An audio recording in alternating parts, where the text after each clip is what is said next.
All right. Okay. Welcome. I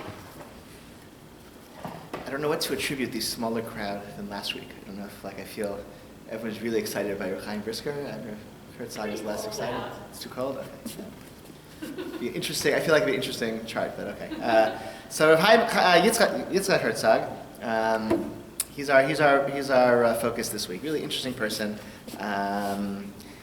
He was born in Lumza in Poland, 1888. When he was 9 years old, he moved to Leeds in England, where his father was a rabbi. 1908, he was ordained by Meir Simcha of Dvinsk, by Yaakov Dov Volovsky of Slutsk, and Yosef Skuper of Slunim. I think he also went to Tzat and got an extra smicha there. He sort of traveled around. He was very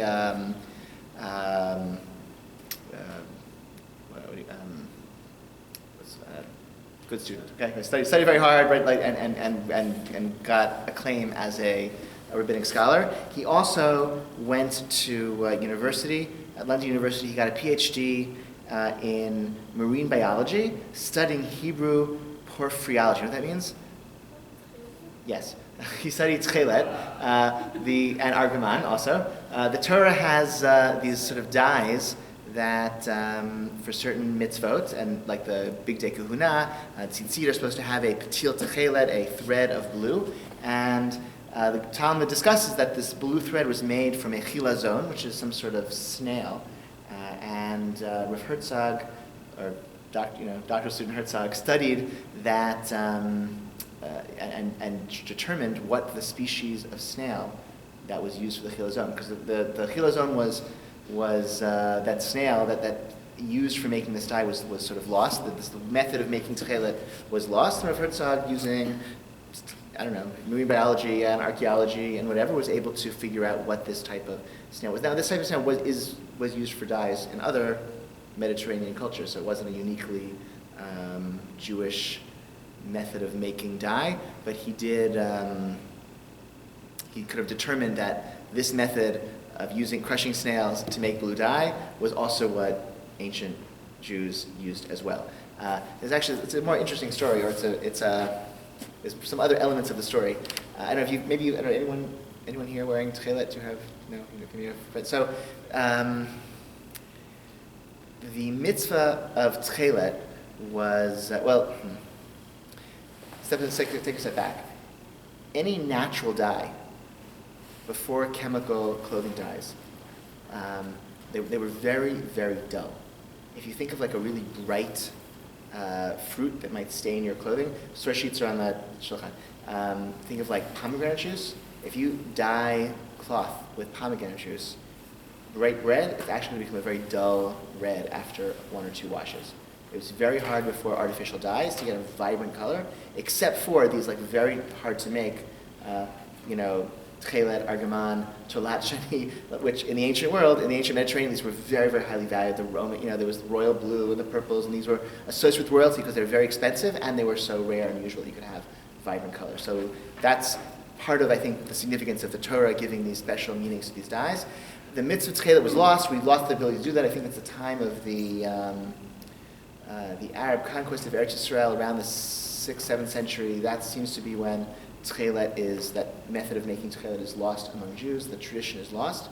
It's reconstructed by the Redziner Rebbe, the Redziner Rebbe in the 19th century.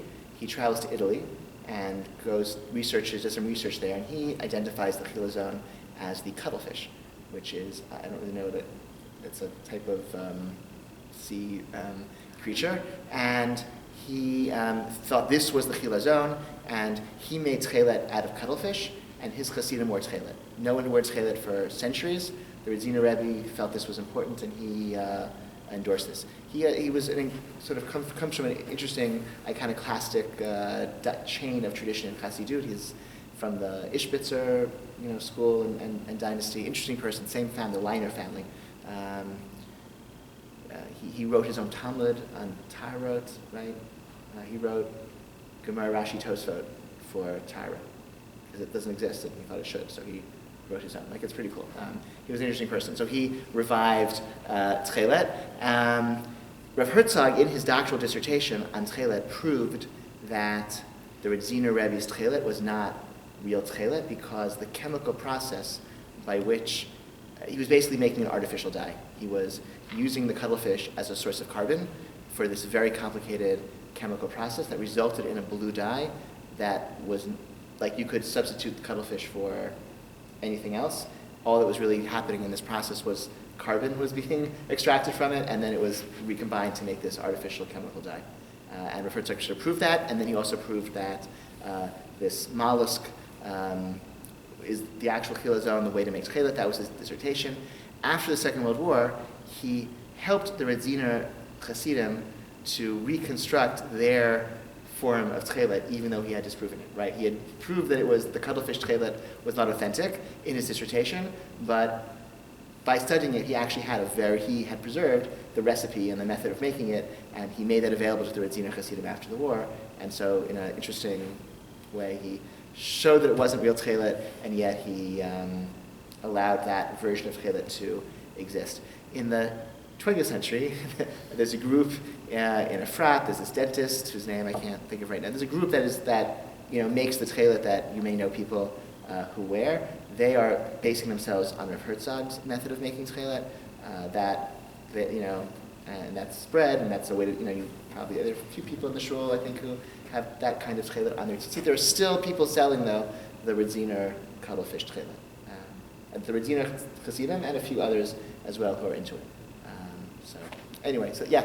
If it's proven that this is the way that it was made, why isn't it like... Why doesn't everyone do it? Yeah. So some say that in the absence of a Masorah, in the absence of an actual intact tradition of how one, like this is the method, this is how tchelet ought to be made, then you can't reconstruct the mitzvah. Reb Chaim Brisker, actually, who we talked about last week, I think he was of that opinion.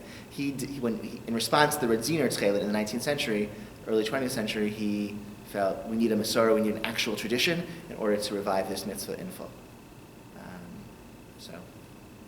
Yeah? Similar to broken Masorah for insects that are permissible? Sure, yeah, for example, right. Similar, I mean, the stakes are a little bit... We don't.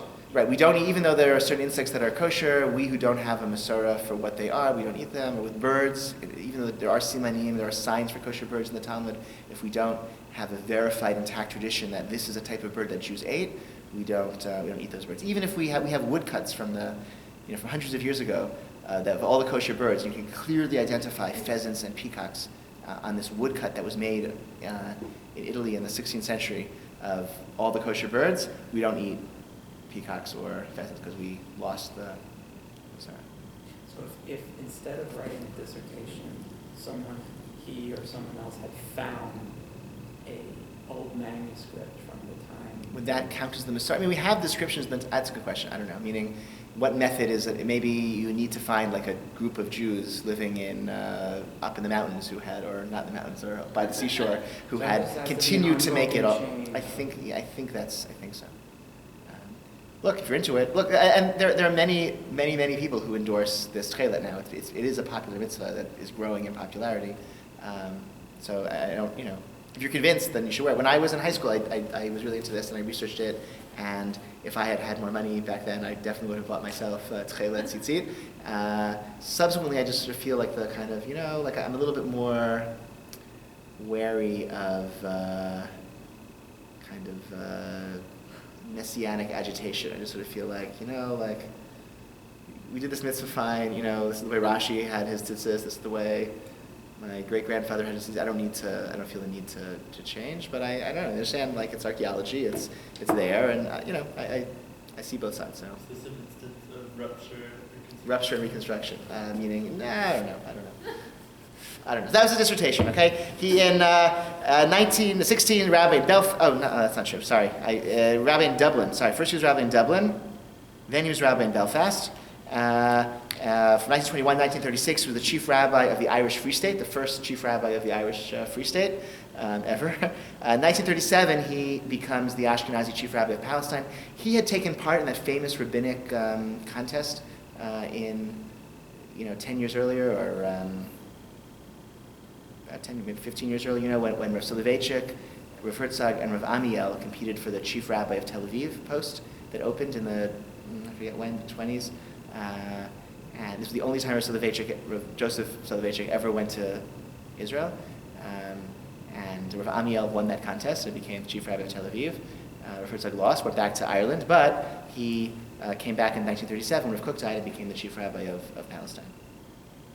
1940, he was involved in arranging for visas with the Soviet government to get yeshiva students who were trapped in Lithuania to passage across the Soviet Union to get to Shanghai and other places in East Asia. 1946, he goes across Europe finding Jews who were hidden, orphans who were hidden in monasteries and stuff, and brought them back, rescued them. He dies in 1959, so he has several volumes of his Shaila and Shuvot, Heichal Yitzchak.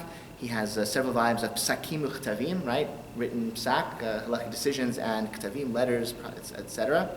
And he also has this work called Tichukah Yisrael Al Pi HaTorah, law for Israel according to the Torah. Okay, this was his endeavor with the rise of the state of Israel, an independent Jewish state. What should the relationship of halakha be to that state? And that was a major, major thing he wrote about that others, nobody had, had not been written about in that same way before him. Okay. Partial bibliography, two works. There's an article by Rabbi Dr. Haftik, who actually edited Rav Herzog's writings together with Rav Herzog. So he has a piece in English that was recently published, which I looked at.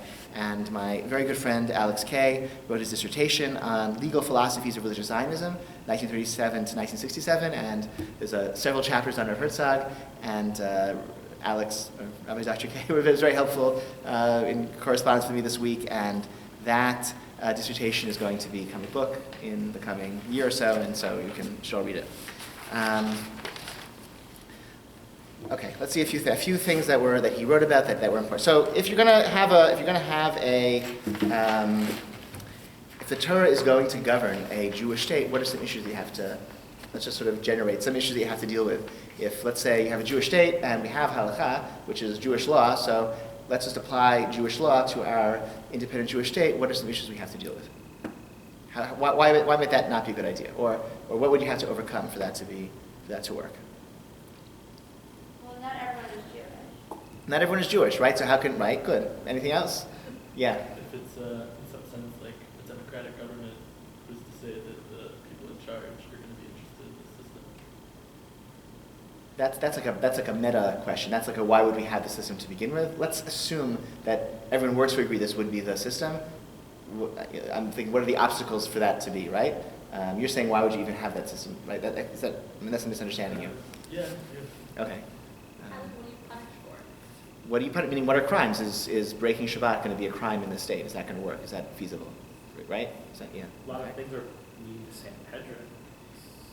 You use Sanhedrin for what? For maybe you use Sanhedrin? Yeah, for maybe like for punishment and the capital offenses. Yeah. Sanhedrin for Sure. So without a Sanhedrin, can't really function that way. Sanhedrin also has flexibility and maybe legislatively power, right? What else? Different traditions. I mean, how to meld the different. Okay, yeah, good. That's a relatively easy one, I think. Good. Shala? What would the form of government be? We have a king. What do we have? How would you rule? Yes, we even have a Knesset. We have elections. What would that work? Yeah. What about who can be a judge in Jewish law? Only men. What kind of men? Jewish men who are observant Jewish men, right? Who can be witnesses in Jewish law? What? And not any man either, only Jewish men, right? Only observant Jewish men, right? So that could be a problem for a criminal justice system if you only accept Shomer Shabbos witnesses, Shomer Shabbos male witnesses. That could be a problem for criminal justice system, right? Or not criminal justice, for any for financial system, right? That would be an obstacle. So there was one attempt, there were a number of different attempts to think about these kinds of questions.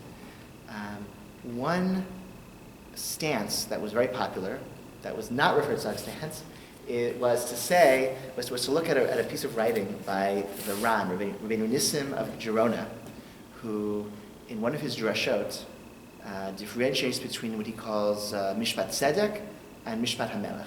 Mishpat Tzedek, the rules of righteousness, and Mishpat HaMelech, the laws of the king. And the Ran says that because the Sanhedrin, like the Shoftim, the job of the Shoftim, of the judge, of the Dayanim, of the Batei Din, of the rabbinic courts, is to adjudicate according to what he calls mishpat tzedek, which means very, very high standard of evidence, no circumstantial evidence accepted, only Shomer Shabbos witnesses. There has to be hatra'ah, they have to warn the criminal before he commits. He has to acknowledge the hatra'ah. Yes, I know that this is forbidden. Nonetheless, I'm doing it anyway. And then he has to go and commit the crime right there, etc. Right? This is mishpat tzedek. This is the job of the dayanim of the courts, of the judges, to uphold the very high standard of righteousness and justice. But, the Ran says, there's also something called mishpat hamelech. The king is allowed to basically do whatever he wants in order to make sure that society doesn't fall apart. So he can do extrajudicial punishment in order to keep there from being chaos. So there were some who felt, well, the Knesset could serve in place of the king. Right? We don't have a king. We have the Knesset. Right? The king is the sovereign. In our modern Jewish state, the Knesset, sovereignty is vested in the Knesset. And so just as the king is allowed to punish people not according to mishpat tzedek that the dayanim are upholding, so too the Knesset, as the sort of mechanism of the sovereign of the people, is also allowed to pass laws and have different standards of evidence and punish for different crimes, etc. So that was one popular way to kind of create a halachic framework for a secular state that was passing laws and having a judicial system that was different from the laws of the Torah. Understand it? Yeah. Doesn't that like justifies the existence of Knesset, but it doesn't explain what the role of mishpat tzedek is? That's really interesting, and the Ran talks about that. The Ran, he thinks that it's sort of the mishpat tzedek is like certain divine values and, stands for justice in a pristine way. The Ran identifies all of those high standards of evidence as being part of justice. It's really interesting.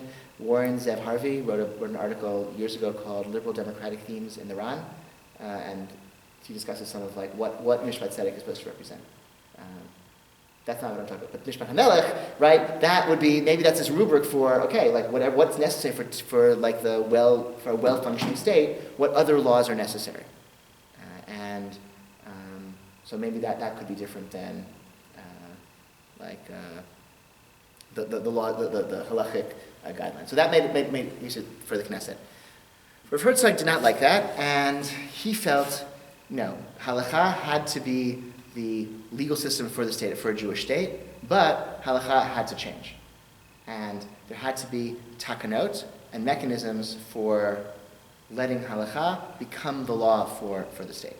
So he had methods for resolving some of these issues, like if the population accepts dayanim who aren't the kosher dayanim, that's okay, right? You're allowed to go to a judge who isn't a kosher judge if the litigants accept that person, for example. And so this Tichukal Yisrael Piyat Torah is a massive book where he just tries to go through all of the problems that you would need to overcome for halacha to be the legal system for a state, and he didn't want to, and what takanot, even the Apostles of Sanhedrin, could we make takanot, could we make decrees that let us, let this work? So let's look at a few examples. Let's see some of what he wrote. When Yeah? when did he write this? In the 40s and 50s. Like before Israel? Or? I think as the state, it was published later. I don't know when it was written. That's a good question. Meaning it clearly wasn't, it wasn't happening, right? It didn't happen, and I don't think it was ever something that was going to happen, but at least it was something he was in favor of. Yeah. So I don't know. Yeah. Okay. So here's a source. The question of minority rights, that is those of Arabs and Christians living in the land of Israel, which the United Nations insisted upon when empowering us to found the Jewish state, is the most problematic issue regarding the state's democratic character. The United Nations will certainly insist most strenuously that at least in state, civil, and legal matters, minority rights will not be infringed upon, and that minorities enjoy complete freedom to uphold their religion and the education of their communities. Against this background, we turn to the problem of minority rights, or better, the rights of the minority, that is the Arab populace in the Jewish state. Okay? Like that's the condition by which the nations of the world are letting us have our state. So can we accommodate, can halacha accommodate for the teaching of Christianity? It's interesting, just another aside, he has one of his essays, he writes whether or not Jews should, since he took seriously the possibility of Christianity because of its Trinitarianism and belief in the incarnation was a form of idol worship, of polytheism, was not a purely monotheistic faith. And he wonders, is that better or worse than atheism? And he says, well, maybe we should ally ourselves with the communists against, Christians, because the Christians are, worship idols, and the communists don't worship anything, but that's better. And he weighs that in a serious way. It's interesting, Rav Soloveitchik in Confrontation very, very strenuously takes the opposite position, in that, Jews and Christians can be kind of united against atheist materialism, and we can have this common religious front. So it's an interesting, okay. Anyway. So he talks about Ger Toshav. He gets some halachic analysis whether whether the Ger Toshav exists or not. Then he goes on. Let's skip to the look at B.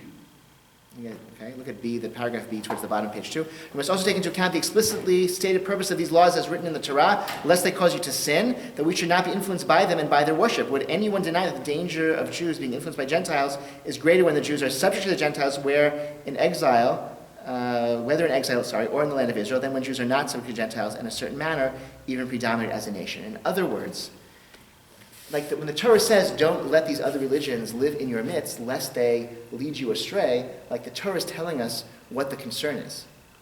So if we were to say, well, we can't have a state right now because we're not allowed, we can't have our own independent Jewish state, because if we were, we'd have to tolerate these other religions. And the Torah says we can't tolerate the other religions, then we'd remain in exile, we remain a minority, so we'd be even more at risk of being led astray by other religions. So that risk is actually less if we take responsibility for ourselves, have an independent state where there's a Jewish majority, and it'll be the Jewish majority will determine the culture, and they'll assimilate to us, and we won't assimilate to them. And so the thing that the Torah is afraid of when it warns us against having other religious practices in our midst is actually, that risk is lessened by having an independent Jewish state, even with all these stipulations that the modern world imposes upon us. Finally, look at D. Finally, we must take into consideration the fact that the very founding of the state is a kind of partnership. It is as if Gentiles, let us say even heathens, Ovdei Avodah Zarah, agreed to allow us to create a joint government in which we have a recognized preeminence, and the state will still bear our name. We call the state of Israel, we're the majority, but actually the state is a partnership between the Jews and the non-Jews of Eretz Yisrael. Okay? And therefore we can't, therefore we don't need to impose, it's not, I think that's incredible, right? Okay, it means this whole debate in modern Israel about, is the state of all its citizens, is it a Jewish state? He says very explicitly it's not a Jewish state. It's a Jewish state in name, but in reality, the state is a partnership between, of the various citizens who came together, and because we're the majority, we get to call the state by our name. We preeminent in the state. Our symbols, our calendar, etc., is the dominant one, but it's not our state. It's a part. It's a shituf. Use the word in Hebrew. It's a shituf. With the citizens within the state, or with other governments? Citizens within the state. The beginning, he talks about the United Nations. In other words, the condition upon which we were allowed to have the state was such that we respect minority rights. But in fact, he says, we don't even have to. Again, all of the halachic, what should be tolerated, ger toshav, etc. He says, well, we're not a Jewish kingdom, we're a partnership between Jews and Gentiles, and so, therefore, these laws don't apply, because it's not, right? It's not the Jewish kingdom. This is a state of its citizens, some of whom are Jewish, some of whom are not. So why would he write that giant book about all the... I think because Jews should be governed by Jewish law. So if we're the majority, so our law should govern. I think. That's a good question. It's a good question because maybe, but because he gives himself an out here, right? He gives himself an out. And in fact, Jewish law does not govern in Israel, and he was still very supportive of the Zionist project and very supportive of the state and all the various things. Yeah. At the time he was writing this, you had, the end of the Ottoman Empire, post-colonial. So in the Arab world, Arab states were being formed too. Did he look to Sharia law and how Arab states were kind of before Sharia law became bastardized and whatnot, Arab states and Sharia law, how did they grapple with the same idea in a Jewish state? This is very different time here. Sure, I don't know. As an example, I don't know. I don't. In his book. Yeah, I don't know.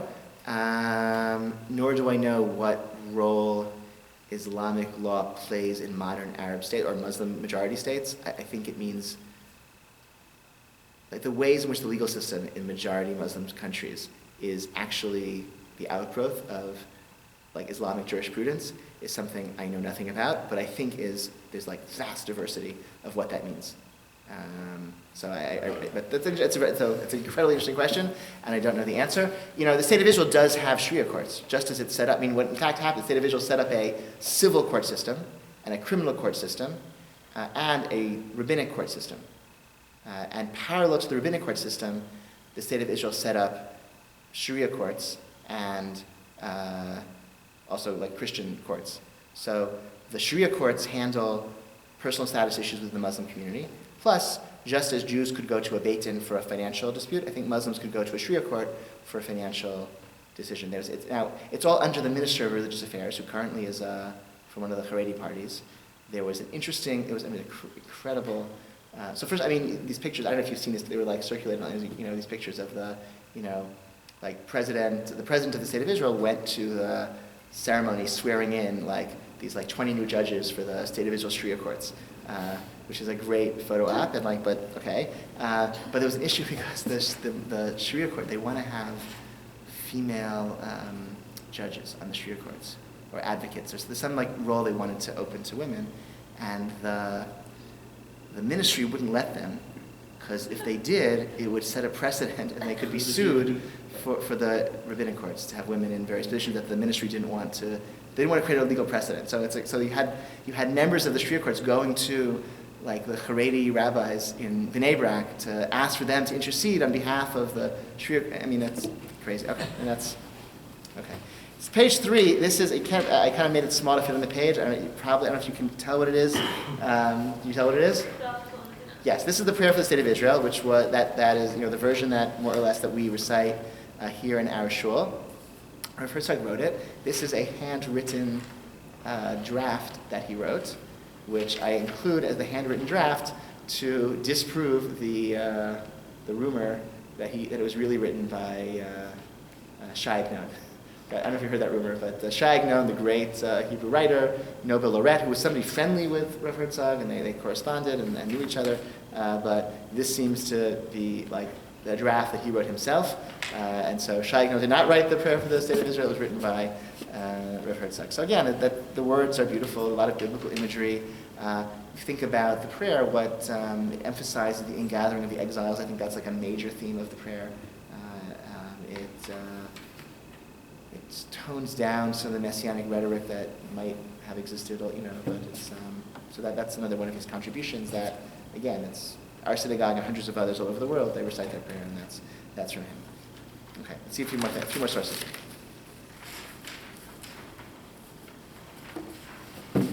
So look at, this is good.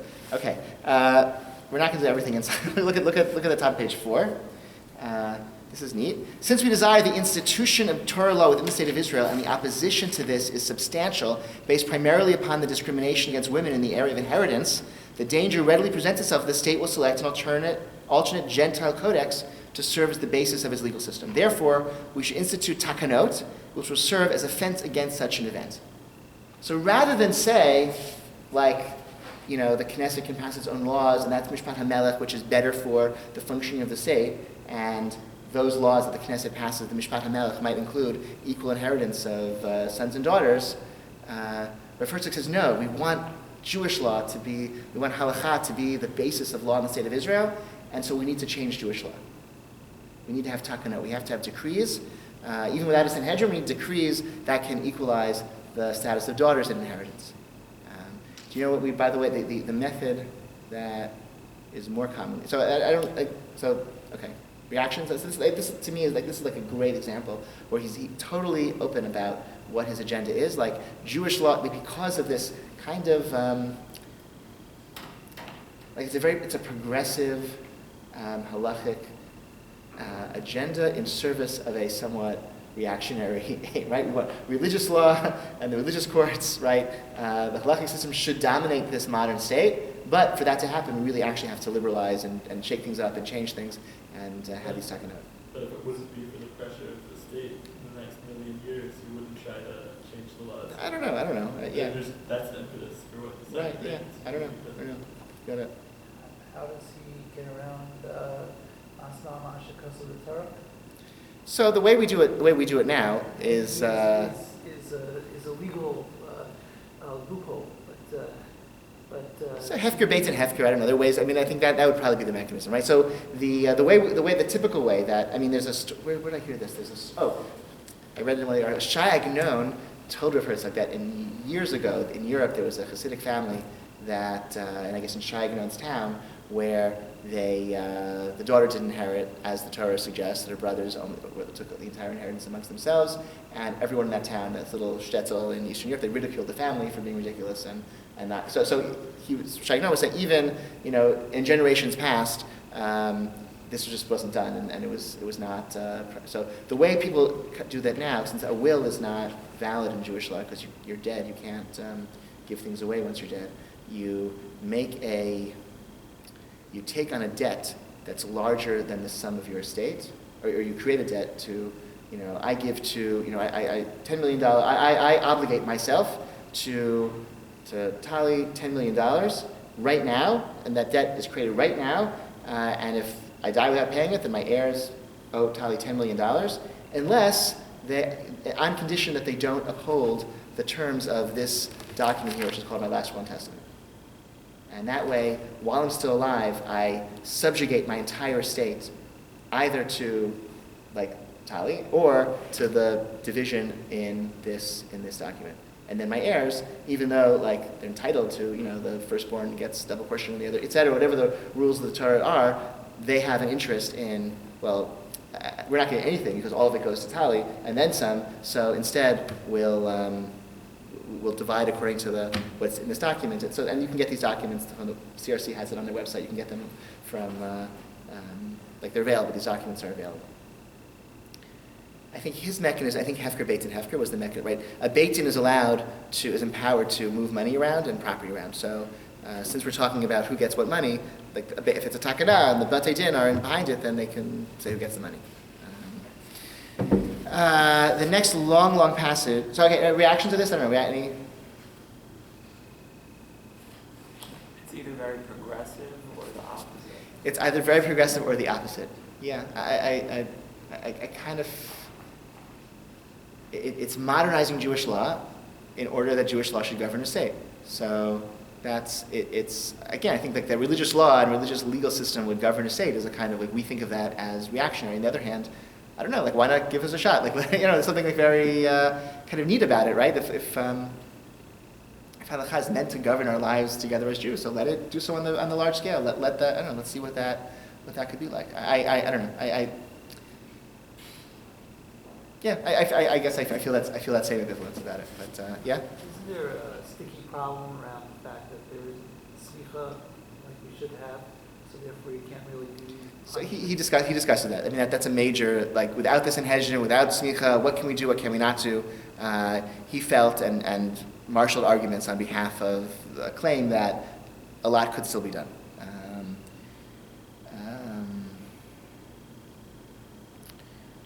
Let's see. Let's look at. I'm trying to, So in this big section here, the next, talks about people who are unqualified and how can we allow those who they're not religious, right, et cetera, et cetera. Let's want to.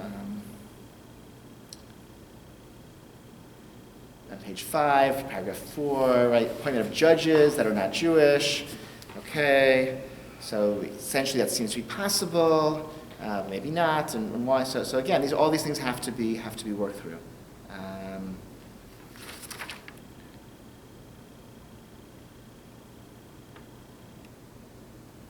So if you look in paragraph 5, the proposal of wholesale acceptance, Kabbalah, for future generations to permit in relation to civil law, all the unqualified judges and witnesses who are not evil and violent is a very dubious and complicated matter, even from a practical perspective, for how would one bring about such an acceptance.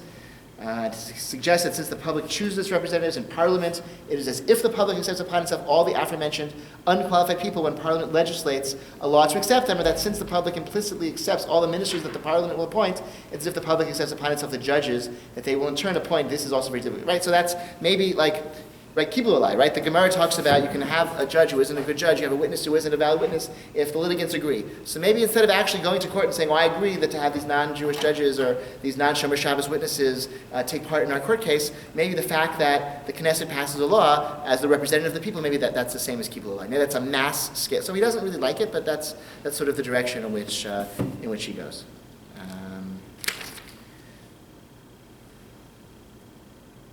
I would just say He doesn't really, he doesn't like that. I think he really wants Jewish law itself to kind of figure out ways, like rather than he doesn't want to go through the Knesset, he doesn't want to go through the state. He wants the Jewish law itself to modernize and make that possible. Yeah.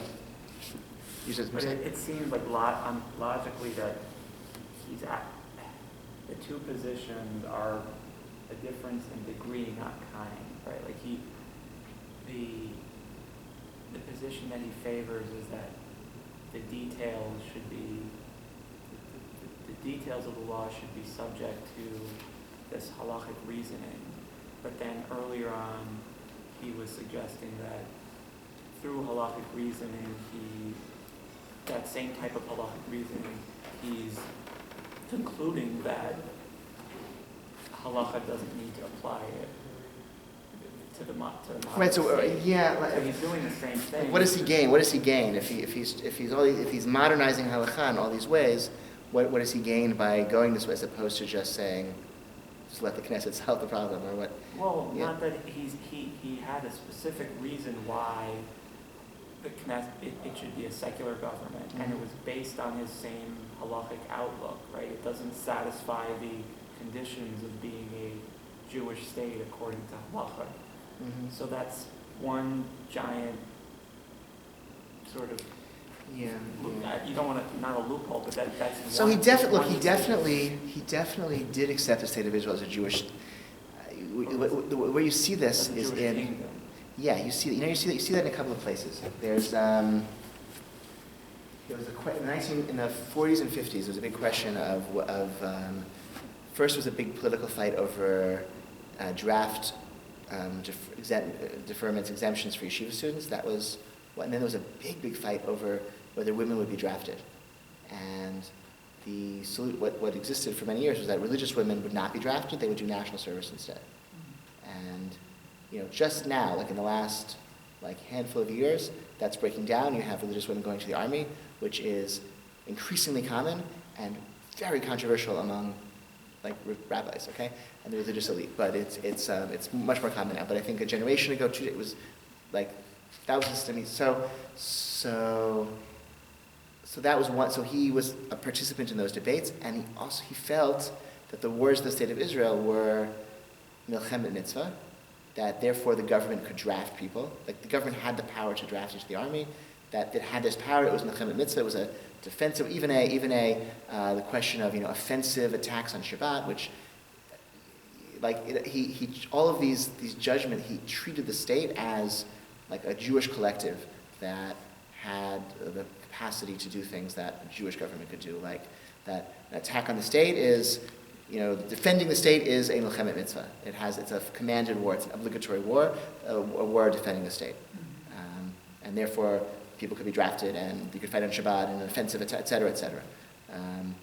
He also, I believe, I have not checked recently, but if I recall correctly, he felt that areas under the sovereignty of the state of Israel had kedushat Eretz Yisrael. It had this halachic status of the land of Israel, where Truman and Meiser are taken, etc., where extended the boundaries of the state.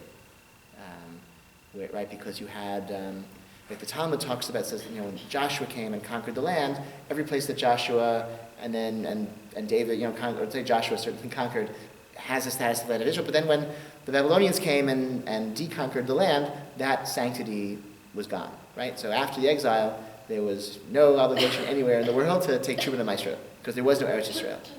And then the Jews came back from Bavel, and they didn't conquer the land. They settled the land through chazakah, through the sort of peaceful, chazakah is peaceful, living there, nobody objecting to them being the rightful owners of that land. And those territories that the Jews who came out from Bavel settled without conquest, because they settled there peacefully, even after they were exiled, that limited territory retains its sanctity forever. And so, from a sort of classic halachic perspective, you only take Truma to Meiser. You only have to observe, treat the land with the full sanctity of the land of Israel for all of those mitzvot in that more limited area where the Olei Bavel settled.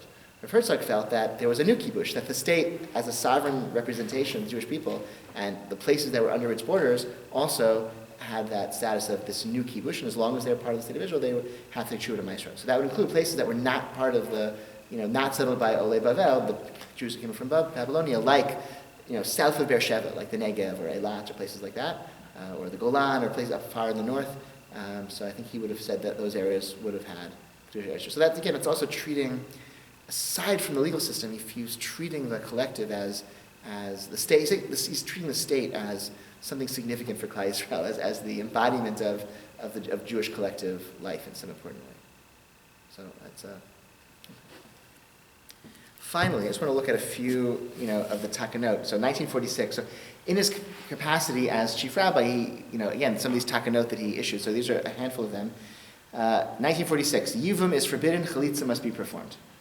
Okay. So the Torah has a rule: levirate marriage. If a man dies without a child, and his brother, the surviving brother, is bound to the widow, and either he sort of does a quasi-marriage called Yivum, or he does a quasi-divorce called Chalitza, right? But until one or the other, she can't marry anyone else, and they have that tie between the two of them. It seems from the Torah, actually, I don't know, it seems like pshat in the Torah that Yivum is the good one, right? That's like the honest, upright thing to do, is you marry your dead brother's widow, and Chalitza is like for the scoundrels who don't want to do it, they spit in the shoe, or she spits in the shoe, it's like, you're a scoundrel. In the Sephardic communities up until the 20th century, Yivum was still done. In the Ashkenazi communities, Yivum was never done. And Rav Herzog felt, or he pushed through, he was able to have support for this takana, that in the state of Israel, only Chalitza, no Yivum. Why?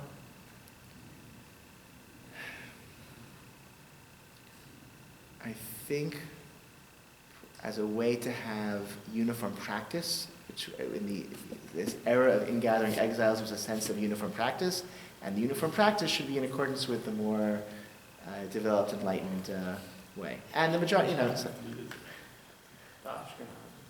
So a few years later, there was a famous court case, in the 50s, where a Sephardic man wanted to do Yivum.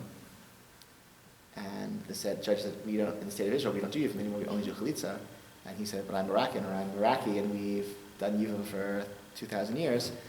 The court said, sorry, we don't do that.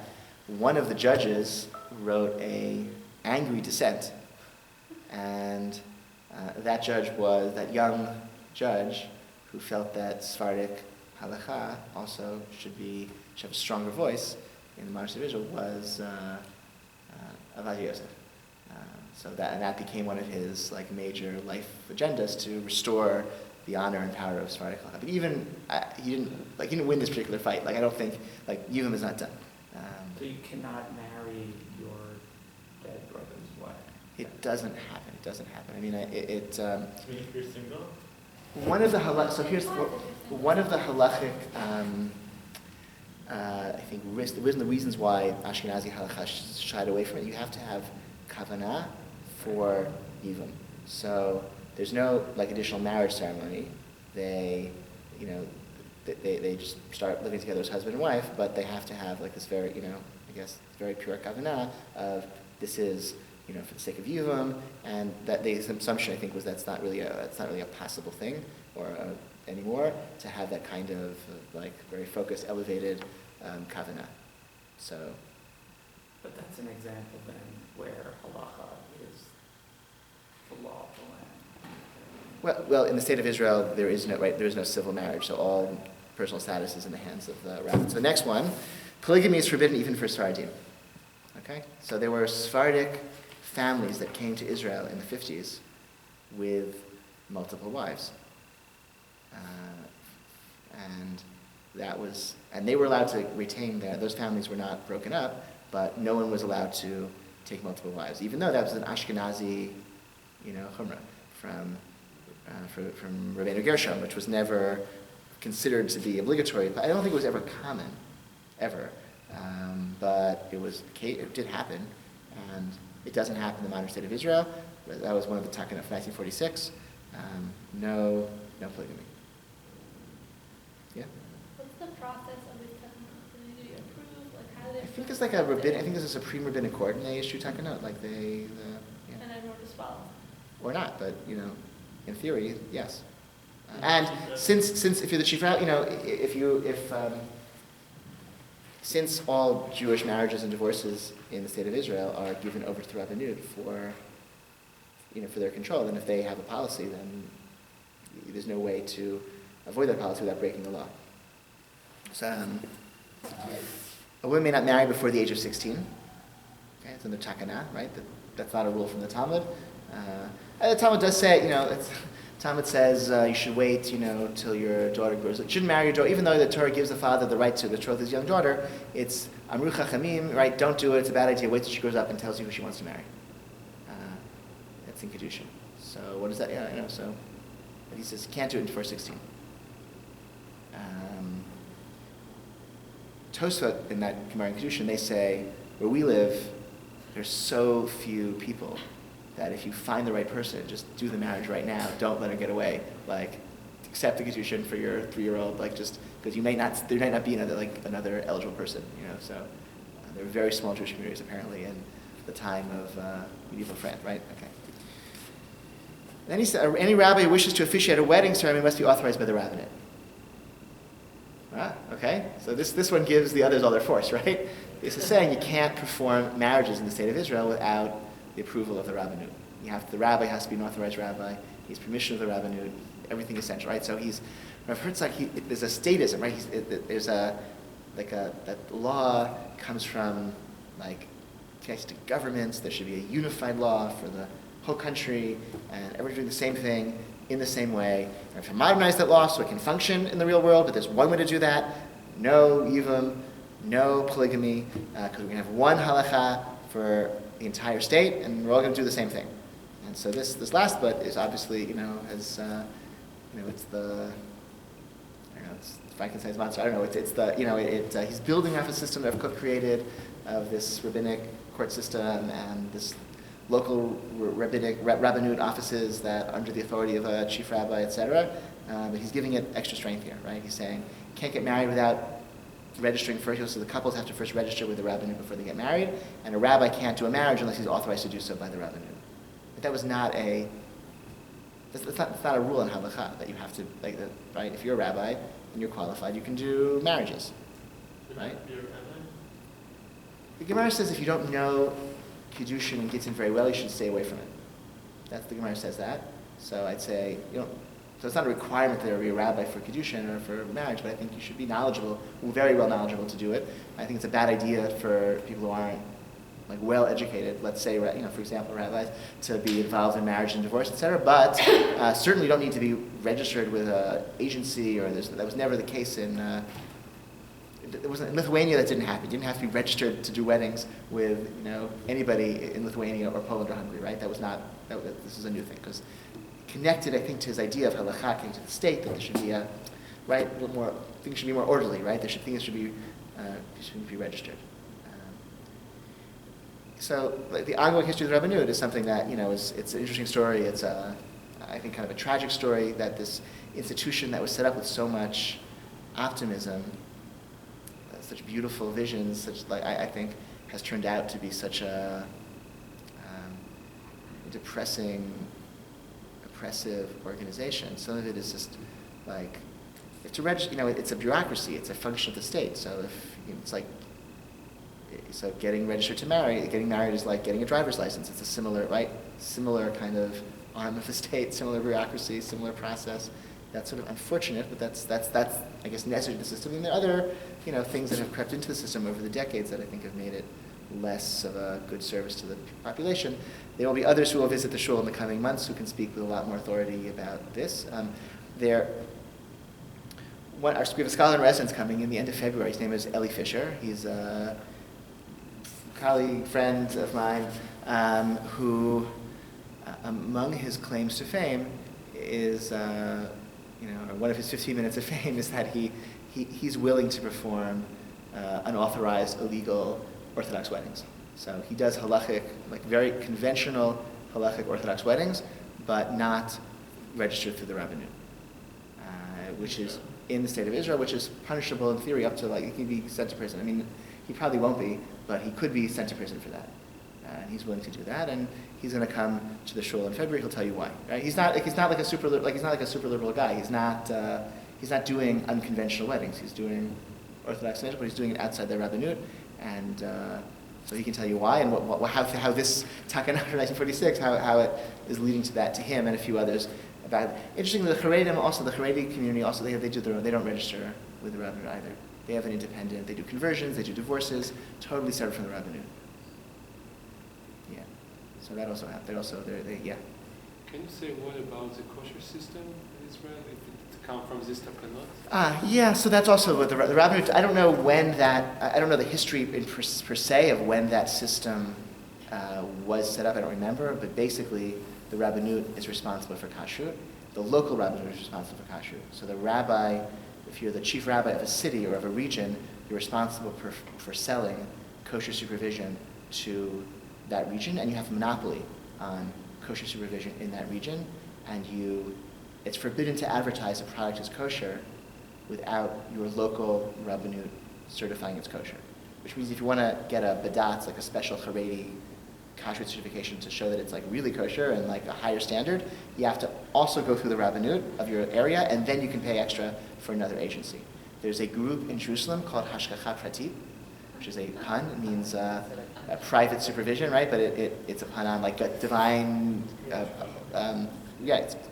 divine providence, right? But it also means like private supervision. So they certify they're not allowed to certify restaurants as kosher, so they don't call it they can't put a Teudat Kashrut, but they can't sell it, but they just say, listen, we know the person, that the owner is a religious Jew or somebody who keeps kosher, and we trust them, and we're putting a sign to say that we trust this person, that their restaurant is kosher. So there are like a number of restaurants that have done that. They are facing a lot of legal backlash. Again, it's because it's the statism, right? It's that ethos, which also, it's not just really, like, Ben-Gurion was the most, who was very secular, he was the most statist of all. He felt, again, like everything should be the state. It was this very, like, socialist kind of, like education and the unions and the theater and the newspaper, everything of the state should be heavily involved in all aspects of people's lives. And so the religious, this religious bureaucracy is very similar to the health system and the labor unions and et cetera, et cetera. There's been privatization in many of those other areas in the last generation or two in Israel. The religious establishment has not been similarly privatized quite as much. Or it has been privatized, but with some of these vestigial centers of power that have resisted that. Religion is a lot more private in Israel now than it was a generation ago. At weddings, people dance by themselves, right? People don't. They do crazy Breslov dancing by themselves instead of circle dancing, right? Doesn't need individualism and spirit is there. Okay. We'll pause here. Next week, we are looking at two women. Dr. Dina Zimmerman, who is the first woman to write a book of Jewish law in the history of the Torah, as far as I know. And she's also published some articles that are probably more interesting than her book. And we'll also look at Malka Peterkowski, who is also a female scholar who has written more recently a book of essays and guidance in Jewish law.